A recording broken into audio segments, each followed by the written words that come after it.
maka nanti kita mintakan bagaimana menata hukum dan keamanan Indonesia 1000 tahun yang akan datang. Keluarlah proklamasi. Kami atas nama bangsa Indonesia dengan ini menyatakan kemerdekaan Indonesia. Hal-hal yang berkenaan dengan pemindahan kekuasaan dan lain-lainnya diselenggarakan dengan seksama dalam tempo yang sesingkat-singkatnya. Tidak bicara hukum. Bangsa Indonesia yang umur 70 tahun tidak boleh ditahan. Begitu Pak ya tambahannya.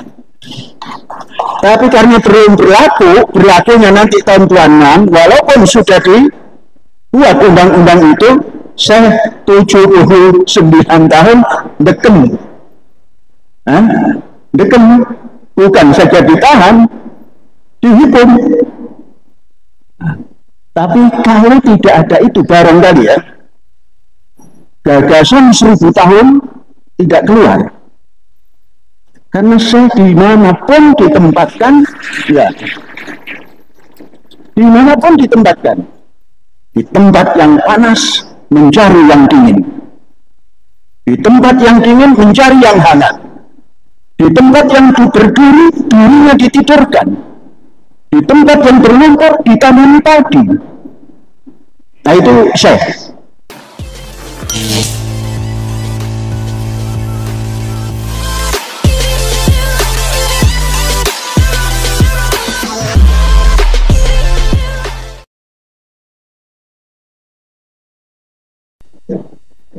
Assalamualaikum warahmatullahi wabarakatuh. Alhamdulillahirabbil alamin. Saudara-saudara, hari ini hari ketiga daripada rencana kita menyambut ulang tahun seperempat abad Az-Zaitun. Hadir di hadapan kita yang terhormat, saya sebutkan yang pertama datang dulu ya, yang akan menjadi narasumber, Bapak Susnatu Aji.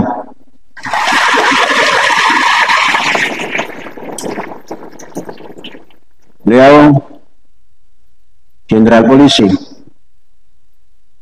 pernah menjabat Kapolda Jawa Barat. Pagi tadi bersama kita OGG.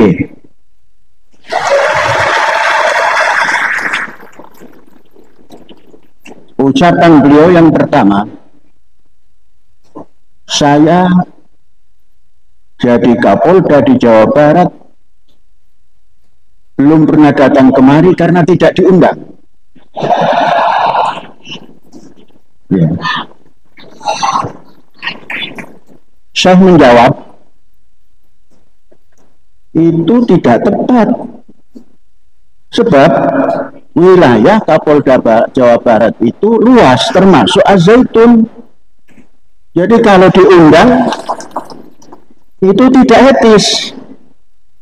Yang punya wilayah kok diundang.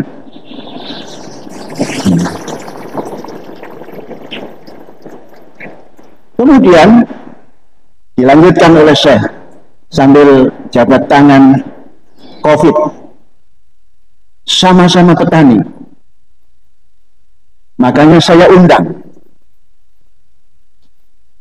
Beliau mengatakan setelah 10 tahun pensiun baru diundang. Bukan.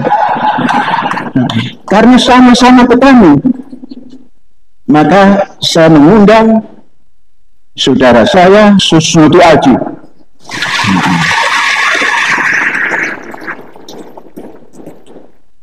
Beliau polisi jenderal, tapi adik saya kurang lebih 9 atau 10 tahun itu bedanya, lahirnya duluan saya. Maka saudara, sama-sama petani sekarang.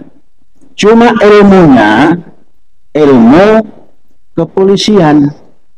maka nanti kita mintakan bagaimana menata hukum dan keamanan Indonesia 1000 tahun yang akan datang.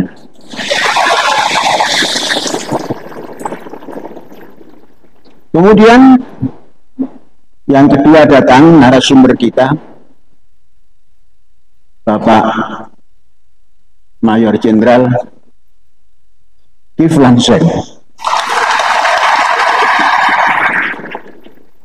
Saudara-saudara sudah tidak asing lagi.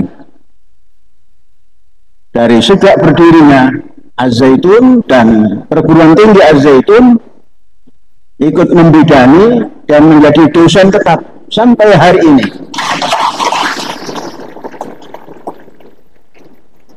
Bunga susah kode dilakoni. Ya. Az-Zaitun punya dilakoni, Az-Zaitun tidak pernah susah juga dilakoni. Sampai sekarang dari Jakarta kemari bawa mobil sendiri pada usia yang sudah pensiun. Ya. Tahun lahirnya sama dengan saya, tahun 46 kalau tidak salah. Ini narasumber kita. Satu lagi belum datang. Belum, tidak diperkenalkan ya. Kemudian yang penanggap ada 2 hari ini.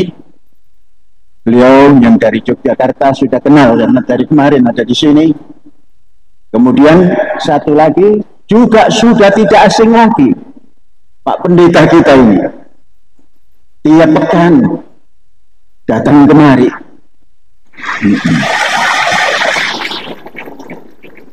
Kadang-kadang hari Ahad pun datang. Saya bertanya, hari Ahad ini, oh sama-sama Ahad ibadah di Az-Zaitun juga boleh. Nah, ya. Jadi kalau Nasrani yang seperti ini, Nasrani progresif. Sama dengan sahabat kita yang ada satu lagi, Pak Robin Simanula, itu tidak kenal hari kalau sudah di sini. Maka kita sediakan tempat untuk beribadah beliau. Sampai pada ketika Idul Adha atau Idul Fitri datang, kita persilakan duduk di depan dan beliau duduk di depan, ikut sholat bersama-sama dengan cara beliau. Ya, kita lanjutkan. Saya diminta oleh panitia untuk menghantar acara ini. Acara kita dalam seminar atau kuliah umum ini temanya Epolexoswood Hankam Rata. Hari ini Hankam, budaya dan Hankam. Yang pertama tentang keamanan dalam negeri. Saudara-saudara, mimpin keamanan itu harus ada pagar. Kalau dalam teori Rasulullah, pagar, tiap-tiap kerajaan punya pagar, punya pelindung. Kemudian Tuhan pun punya pelindung. Apa bentuknya? Maharumuhu, apa yang tidak dibolehkannya. Nah, itu pelindung. Mari kita baca sejarah 200 tahun lebih yang lalu. Belanda, pemerintah Belanda, atau boleh dikatakan penjajah Belanda, pada tahun 1905, setelah 105 tahun menjajah Indonesia, saya mengatakan VOC bukan penjajah, kerjasama perdagangan dengan sultan-sultan dan kerajaan-kerajaan di Nusantara.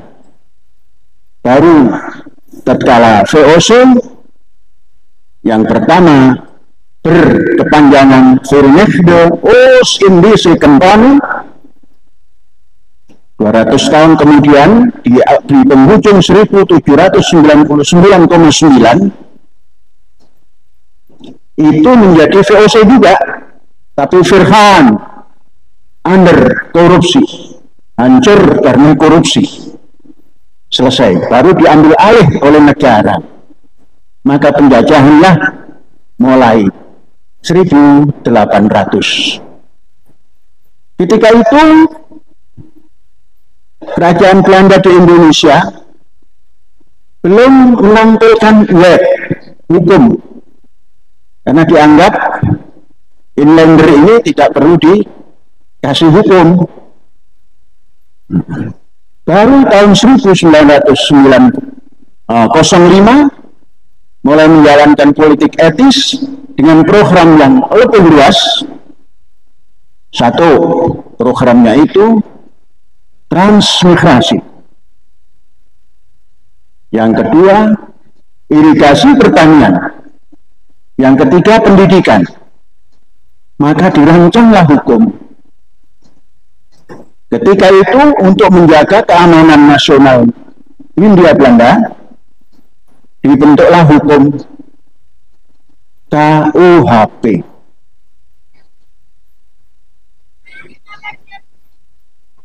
Itu Wetboek van Strafrecht.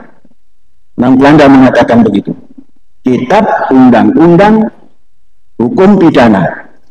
Wetboek van Strafrecht. Mulai berjalan 1905 menjalankan program, baru keluar 1918. Betapa beratnya pemuda Indonesia 10 tahun kemudian dengan sembunyi-sembunyi membuat perjanjian untuk membuat negara yang namanya satu nusa, satu bangsa, satu bahasa. Kalau tertangkap kena strafrecht, tapi nggak tertangkap. Kemudian berusaha memerdekakan, keluarlah proklamasi. Kami atas nama bangsa Indonesia dengan ini menyatakan kemerdekaan Indonesia. Hal-hal yang berkenaan dengan pemindahan kekuasaan dan lain-lainnya diselenggarakan dengan seksama dalam tempo yang sesingkat-singkatnya. Tidak bicara hukum, namun bicara dasar negara. Setelah itu tanggal 18 yang kemudian di ujung menjadi Pancasila, berdasar negara berdasar ketuhanan yang Maha Esa, kemanusiaan yang adil dan beradab, persatuan Indonesia, kerakyatan dan selanjutnya, mewujudkan keadilan sosial dan selanjutnya. Hukum yang berlaku, ya, Wetboek van Strafrecht, KUHP yang dibuat oleh Belanda 1918 dari kemerdekaan sampai hari ini. Berapa tahun itu? Dan lebih seru lagi, itu masih hukum penjajah kan? Mungkin tahun 26 baru dirubah itu. Yang lebih seru lagi, ada hukum yang ditumpangkan di Strafrecht itu fatwa ulama. Nah ini nanti tanyakan pada Pak Susnadi Aji, mengapa sudah pun hukum kolonial ditumpangi lagi fatwa ulama? Inilah yang dinamakan hukum tumpang tindih. Nah, mudah-mudahan tahun 26 itu nanti mulai menata hukum gaya Indonesia. Dalam hukum tahun 26 nanti, bangsa Indonesia yang umur 70 tahun tidak boleh ditahan. Begitu Pak ya tambahan itu. Tapi karena belum berlakunya nanti tahun 26, walaupun sudah dibuat undang-undang itu, saya 79 tahun dekem. Dekem bukan saja ditahan, dihukum. Nah, tapi kalau tidak ada itu barangkali ya, gagasan 1000 tahun tidak keluar. Karena dimanapun ditempatkan, ya, dimanapun ditempatkan, di tempat yang panas mencari yang dingin, di tempat yang dingin mencari yang hangat, di tempat yang berduri, durinya ditidurkan, di tempat yang berlumpur ditanami padi. Nah itu Syekh.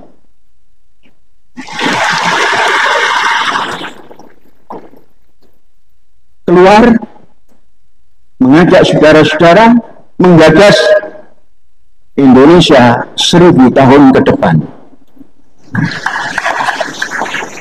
Bagaimana melindungi ini? Nah, nanti serahkan ke Pak Susno Aji. 1000 tahun, Pak. Ya. Dan 1000 tahun ini dasarnya adalah ketuhanan yang Maha Esa. Menyadur daripada kitab suci, Tuhan yang Maha Esa memanage dunia ini dari atas turun ke bawah, dari bawah naik lagi ke atas. Satu harinya 1000 tahun hitungan manusia. Nah, maka kita mencoba menghitung sehari dulu 1000 tahun. Nah, untuk ini keamanan dalam negeri ini harus yang smart, yang kemanusiaan adil dan beradab dikedepankan. Karena menurut konsep ilahi, hukum itu bukan untuk menghukum, untuk menegari, supaya tidak kena larangan-larangan. Kalau sekarang, hukum itu untuk menghukum,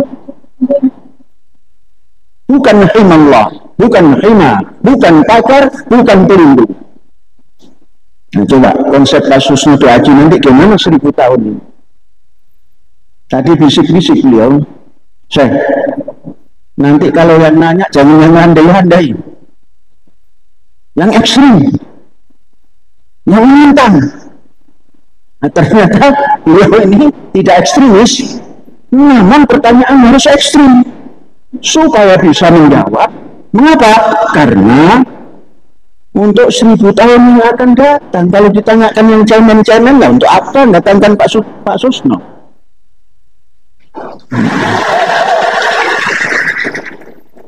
Nah, itu pengamanan dalam negeri.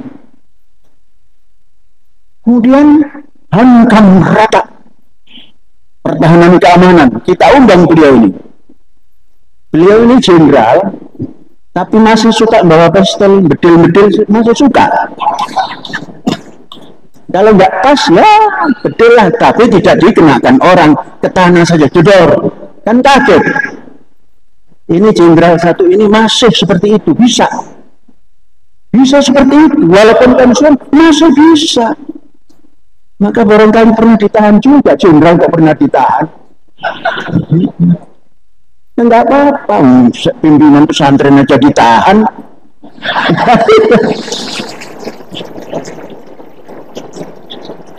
Ya, penegak hukum pun pernah ditahan.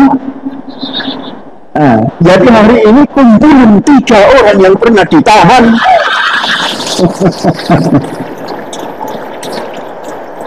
Dan berbicara 1000 tahun Indonesia yang akan datang. Ternyata orang-orang yang berpikir jauh itu yang pernah topo broto, sehingga orang tegak tas bapak paling pandai sisa mengkurindo ditembak laka-laka disuduk mantuk-mantuk. Itulah Satrio Wirotomo ngurukkan Kobolo menangkan Pongasorake.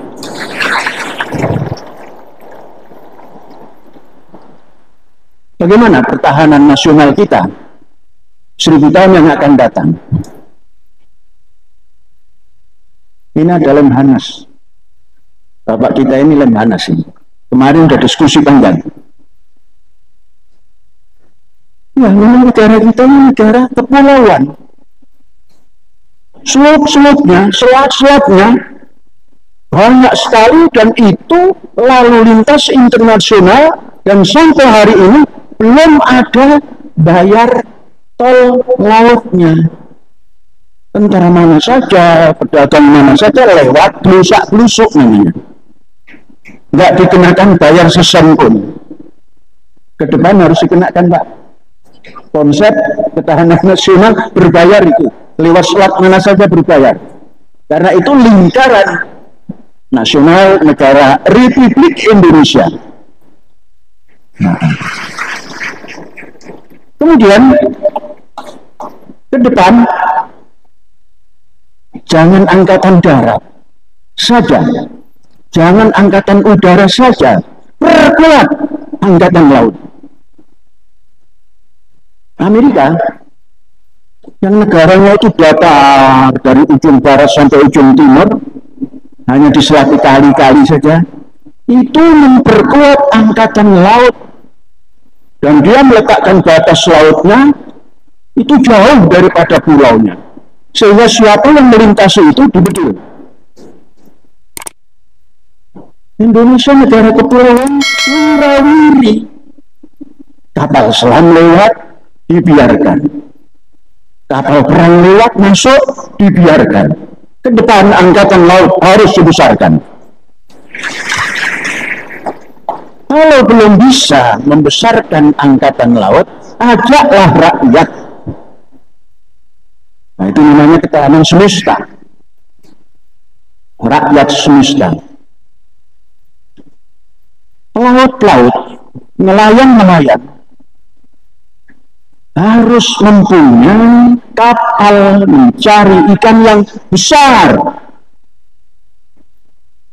yang bisa bertengger di perbatasan zona ekonomi eksklusif, dan bisa meniupkan trompetnya kalau ada masuk dari negara tetangga sengaja mau ambil ikan, ditrompeti saja.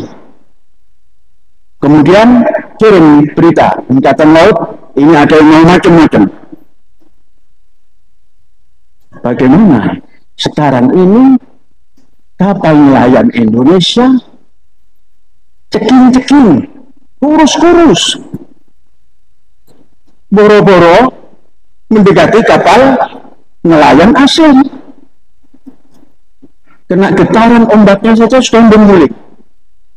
Nah, kalau ketahanan rakyat semesta, ikutkan nelayan-nelayan menjaga perbatasan zona eksklusif, ekonomi eksklusif, sehingga nanti bisa menggiring. Itu orang yang jahat-jahat ke negara kita, jangan dihadapi dengan jahat juga, dengan cara yang bagus, kasih jalan. Itu namanya ngelurupkan popolo, menangkan pengosorake. Mas, minggir mas, di sana loh mas, sambil kapal rakyat ini, kapal pelaut ini berjejer, berdampingan. Silakan lewat mas. Jadi musuh kalau dipersilakan dengan gaya seperti itu, pergi dan tidak asor, tidak merasa rendah diri. Gimana caranya mengatur ketahanan nasional seperti itu? Namun kalau ketahanan nasional seperti itu hanya bisa dilakukan oleh bangsa yang perutnya kenyang, bangsa yang otaknya cerdas, karena perut kenyang, kenyangnya tidak karbohidrat saja, ditambah protein hewani, protein ikan, maka telunjuknya cerdas. Bagaimana hari ini? Ini lumayan. Importnya baru 5,17 ton. Nilainya sedikit, cuma 3.160.000.000 dolar. Sedikit kan?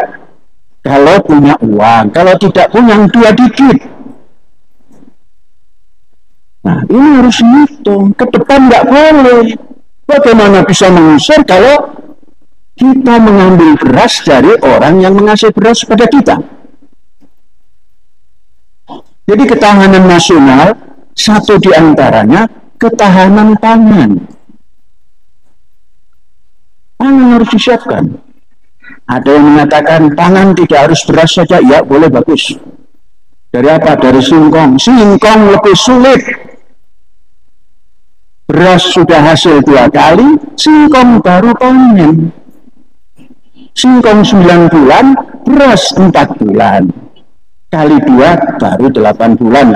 Dengan penggarapan 9 bulan. Ini alasan orang yang malas untuk menata bumi Indonesia. Buminya diserahkan pada orang untuk digali. Saudara-saudara, ketika kita duduk di sini, berpikir Indonesia 1000 tahun yang akan datang, di Istana Negara ada pembagian tanah 60.000 hektar untuk organisasi yang tidak pernah turun ke hal itu. Untuk apa? Menggali isi perut bumi. Sedangkan kita di sini berbicara bagaimana mempertebal topsoil tanah Indonesia untuk pertanian, untuk menghasilkan emas. Ini nggak usah menggali. Tanam padi, mengiung seperti emas. Kalau sekali panen 10 juta hektar, kita hanya memakan 1/4-nya. 3/4-nya kita kirim ke bangsa-bangsa lain dan memasukkan devisa. Dan menjadi negara yang bisa tegak berhadapan dengan bangsa-bangsa lain. Karena ekspor beras. Ini ketahanan pangan juga. Maka yang harus ditata, bumi Indonesia, Angkatan Darat nanti membantu petani untuk menata topsoil tanah Indonesia dan menghalang-halangi orang yang mau menyeduh. Entah itu alasan mengambil emas, mengambil nikel, mengambil batu bara, stop! Taruh di perut bumi, simpan sebaik-baiknya. Kalau perlu kita membeli. Keluarkan dari permukaan bumi ini emas, perak, dan lain-lain. Yakni tanaman pangan. Pangan selalu diperlukan oleh bangsa-bangsa di dunia ini. Berapapun, karena bangsa-bangsa ini akan berkembang terus. Bayangkan, Indonesia ketika merdeka 70 juta. 100 tahun kemudian nanti 350 juta. Berapa persen itu? Berapa persen? 500% nah, coba nanti 2145 tambah berapa? Kalau ikut seperti perkembangan lahirnya bangsa Indonesia, proklamasi sampai 2045, waduh, remuk kita. Maka nanti harus ada pengendalian kependudukan. Dulu zaman Pak Harto masih rajin itu pengendalian penduduk gitu ya. Sekarang sudah lupa. Ingatnya apa? Ingatnya galian, tambang. Ini juga pertahanan nasional. Mudah-mudahan nanti 100 tahun ke depan setelah 2045 hanya tumbuh 1% dalam 100 tahun. Per tahunnya 100%. 1%. Paling banyak nanti nambah 100% saja. Sekarang 500. 100 ke depan paling banyak 100%. Kalau 100% itu hanya akan penduduk Indonesia ini 700 juta. Perlu berapa itu pemakanannya? Hanya perlu 84 juta ton. Berapa hektar? Masih belum mencapai 5 juta ton. 2245 nambah, tapi 75% saja. Terus sampai kepada 3045, hanya nambah 10% saja dalam 100 tahun, dan itu hanya memerlukan 90 juta hektar sawah atau tanaman padi atau tanaman pangan. Indonesia punya 1.900 juta dikurangi 90 juta, masih leha-leha. Kalau kita bisa mencapai itu, seperempat bahkan separuh dunia bisa dikirim makanan dari Indonesia. Inilah pertahanan nasional ke depan. Wallahu a'lam bishawab. Kita serahkan pada narasumber semuanya. Hada wallahu yar'ana wa yafaduna walhamdulillahirabbil alamin. Merdeka! Merdeka! Merdeka!